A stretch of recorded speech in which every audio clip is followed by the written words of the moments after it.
Bismillahirrahmanirrahim. Assalamualaikum warahmatullahi wabarakatuh. Salam sang sejati.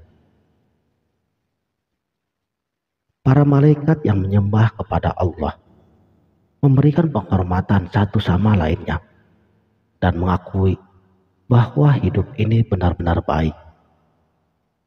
Namun kebenaran itu segera diuji ketika Allah menciptakan Nabi Adam alaihissalam, seorang makhluk jenis baru yang tidak dikenal oleh para malaikat.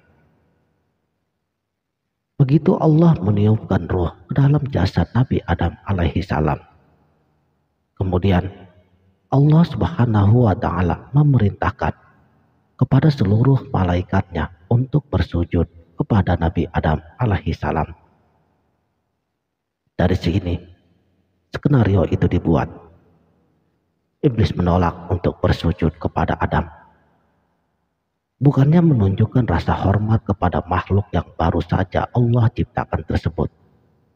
Iblis menganggap itu sebagai bentuk pelanggaran terhadap tauhid. Bagi keyakinannya bahwa hanya kepada Allah yang layak disembah dan dihormati. Iblis memilih untuk mengorbankan kehormatannya sebagai penghulu para malaikat dan menolak Allah sebagai cara menegakkan prinsip-prinsip moral dan kesetiaan yang ia anut. Dia rela menerima laknat dan kutukannya. Namun perbuatan iblis itulah yang membawa pengaruh besar di dalam kehidupan ini. Sejak saat itulah kejahatan dan kebaikan terus berkelahi dalam peperangan kecil yang terus berlangsung dalam bentuk orang yang dipimpin oleh iblis dan orang-orang yang dipimpin oleh Allah melalui para malaikatnya. Iblis terus melakukan kejahatan dan khianat, sedangkan para pengikut Allah terus bertindak sesuai dengan kebenaran dan keadilan. Namun kejahatan yang dilakukan oleh iblis juga memiliki peran penting dalam keseimbangan dunia. Tanpa kejahatan, kebaikan tidak akan punya arti apa-apa. Tanpa iblis, manusia tidak akan pernah menyadari seberapa besar ketaatannya kepada Allah Subhanahu wa Ta'ala. Kejahatan dan kebaikan semuanya terkoneksi dalam sebuah tatanan hikmah, sebuah keseimbangan dunia yang tidak dapat dipisahkan. Sebab bagaimana mungkin manusia akan mengetahui kebenaran tanpa terlebih dahulu mengenal kejahatan? Dalam agama Islam, iblis dianggap sebagai musuh umat manusia untuk selama-lamanya. Namun itu juga tidak berarti bahwa perannya dalam kehidupan dan evolusi spiritual manusia tidak penting. Sebagai penjaga keseimbangan dunia, secara tidak langsung, iblis membantu manusia dalam melepaskan diri dari kebodohan mereka sendiri. Sebab tanpa adanya kegelapan, manusia tidak akan tahu adanya terang. Perjuangan iblis melawan Tuhan telah mengajarkan diri kita tentang arti daripada sebuah kesetiaan dan betapa pentingnya menghormati prinsip-prinsip tauhid.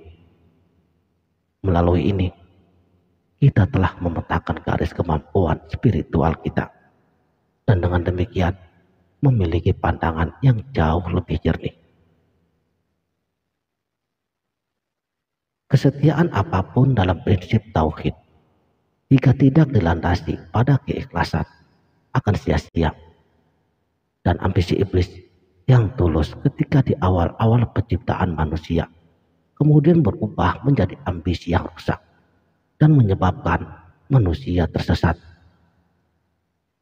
Namun, dengan kebijaksanaan Allah Subhanahu wa Ta'ala, Dia mengutus para rasul dan para nabi-nabinya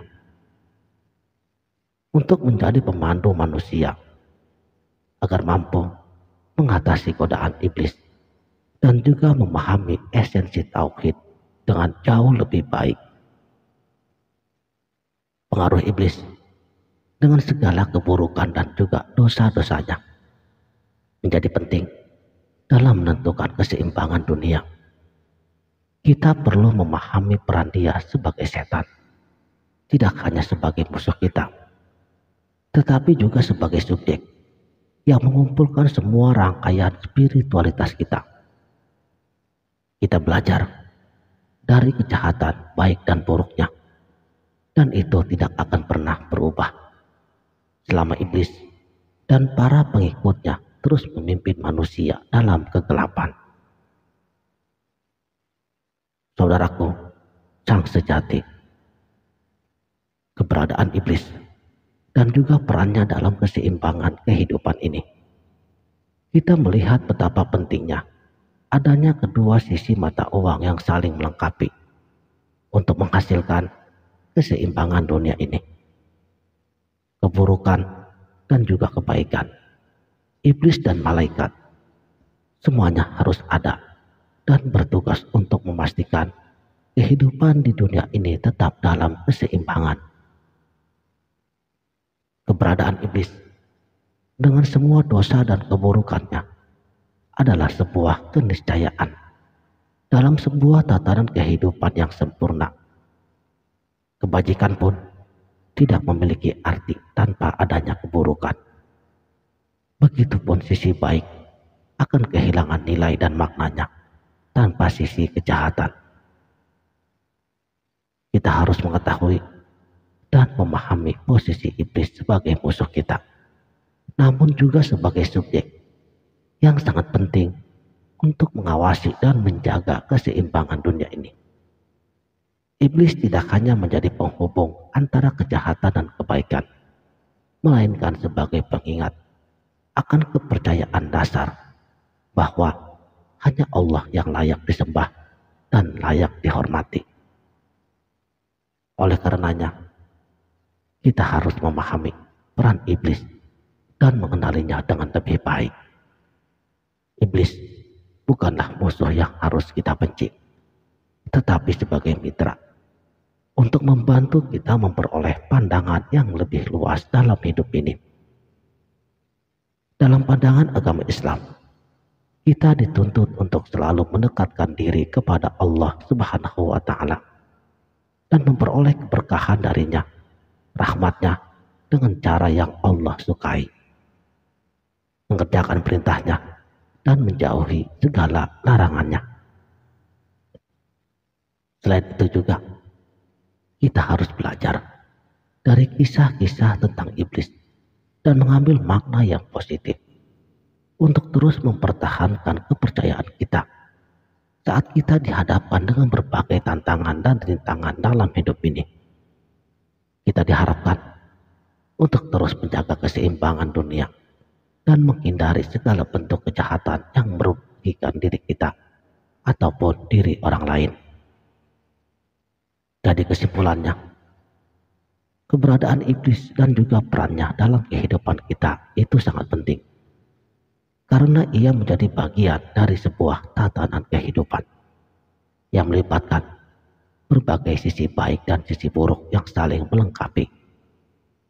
Kita belajar untuk memahami peran dia dalam kehidupan ini, tidak hanya sebagai musuh yang nyata, tetapi juga sebagai mitra yang membantu kita untuk memperoleh pandangan hidup yang lebih luas dan terus melakukan pendekatan diri kepada Allah Subhanahu wa Ta'ala.